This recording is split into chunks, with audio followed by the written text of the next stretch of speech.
So here's another project. I found it at the Goodwill. I am not a fan of this thing, whatever this was. So I am going to take this off, take the chain and this hardware, and I'm going to redo it. Rob gave me the idea of just leaving this, which I think is a good idea. So I will leave this and refurb it. So I can't wait to see it done. So as I said, I'm going to take this off. I'm going to paint it, and then I'm going to add some little feet at the bottom to lift it up. So I'm not sure what I'm adding yet, but I will figure that out.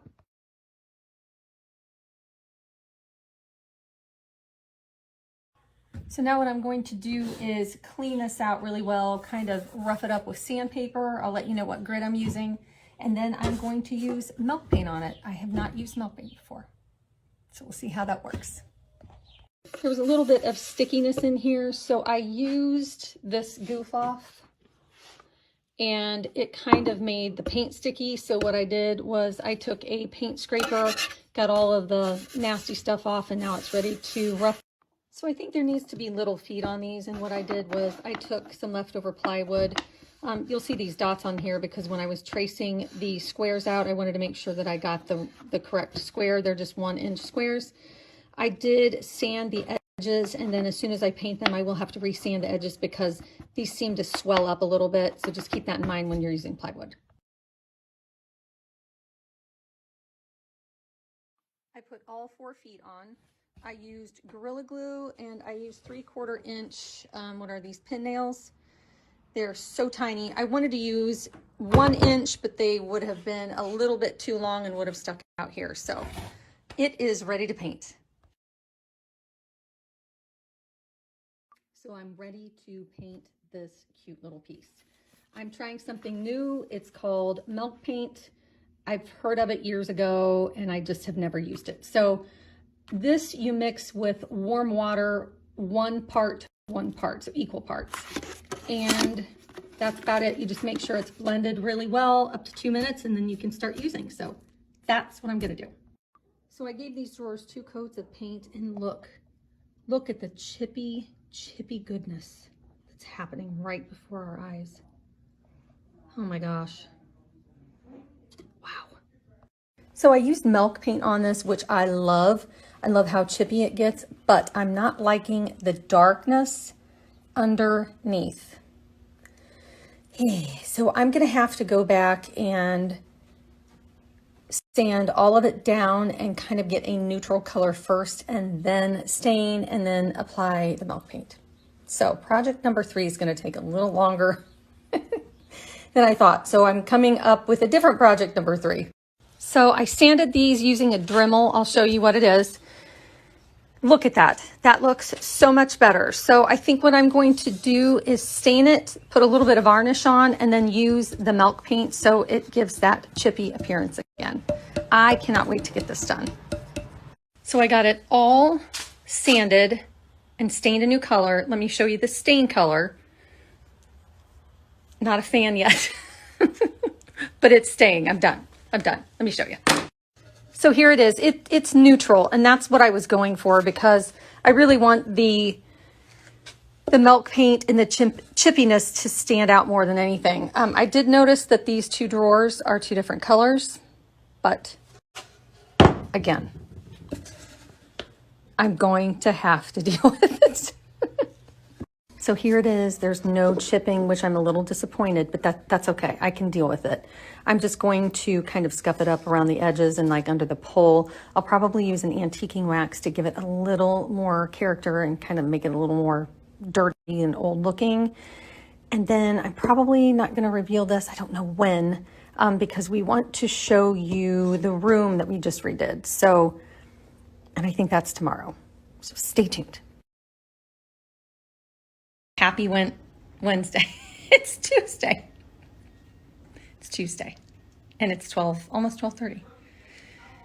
Where's this day gone? This day has absolutely flown by. I did get project number 3 up on the feed. So head over there and just give it some love or tell me what you think. I'm staring at the thing right now. I think it's so adorable. I just love it. It just fits in perfectly. And I'm so glad that I got all 5 projects done. But I do want to share with you some other projects that I'm going to be working on, just things that have been driving me nuts, like repainting, restaining, resanding, those things. And there is a project that I'm going to start working on hopefully this week, the end part of this week, on a piece that I picked up from Marketplace about a month ago. I'm going to be doing things I've never done before, using tools in ways I've never done before, using just doing, I can't even talk, I'm so excited. Hopefully I'm going to start that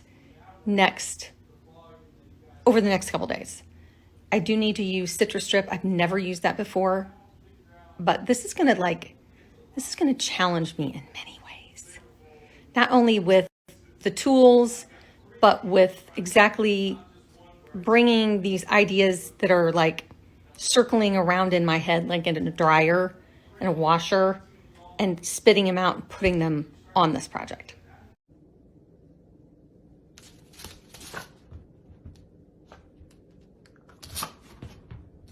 To mention that a lot of people asked about this cabinet behind me, the color and how we painted it.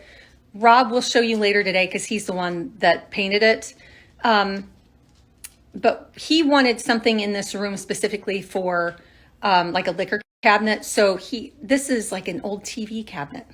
So let me show you the inside. We don't drink. I've had like one beer in the last 6 months. So we have this for family members. So as you can see, this used to be a TV cabinet. This mirror, it did fall down. We had it propped up all the way to here so you couldn't see the hole. And with the mirror, it added more light in here. And we also have a light that will turn on when you open the doors.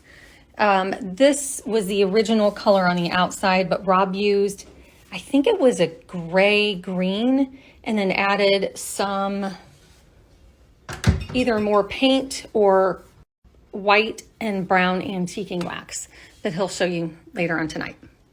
While I'm on a roll, I might as well show you the next little project that I have been staring at and just wishing it would fix itself, but it's not going to.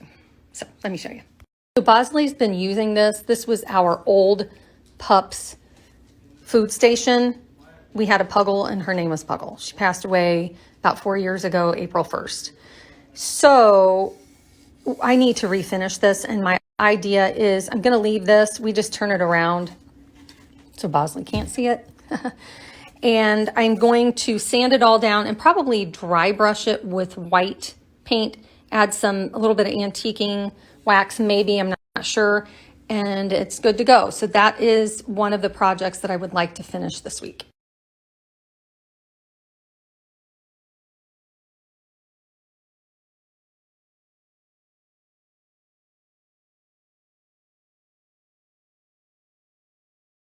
So Rob is in at Lowe's because there aren't enough Band-Aids to save our old grill. It's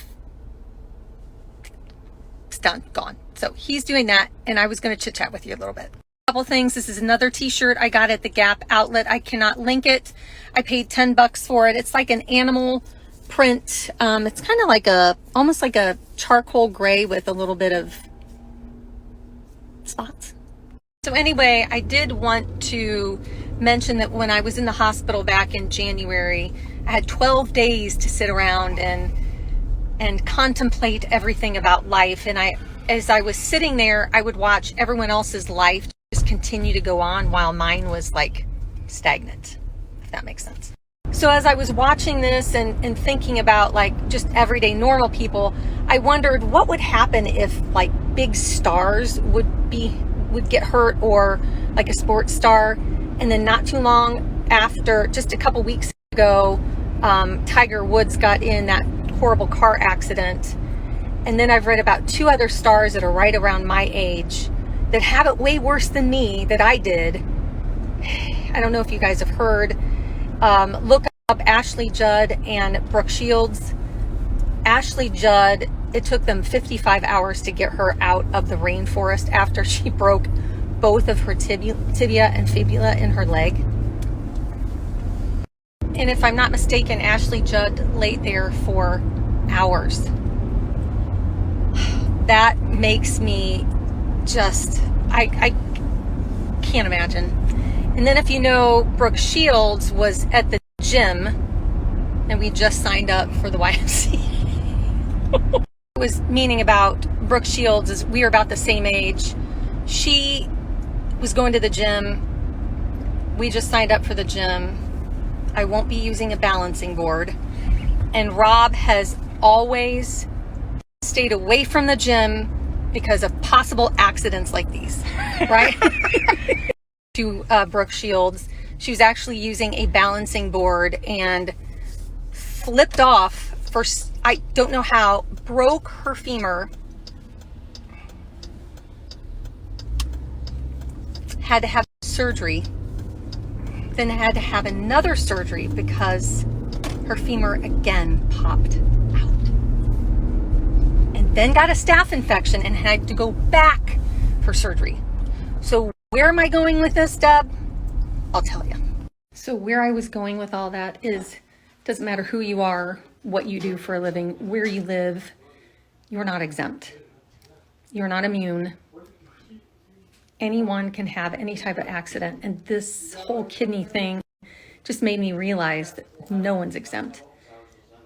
I'm so thankful that I did not have the problems that these poor people do, because it's months of rehab, months of learning how to walk again. I'll take my kidney issue and I'll be happy.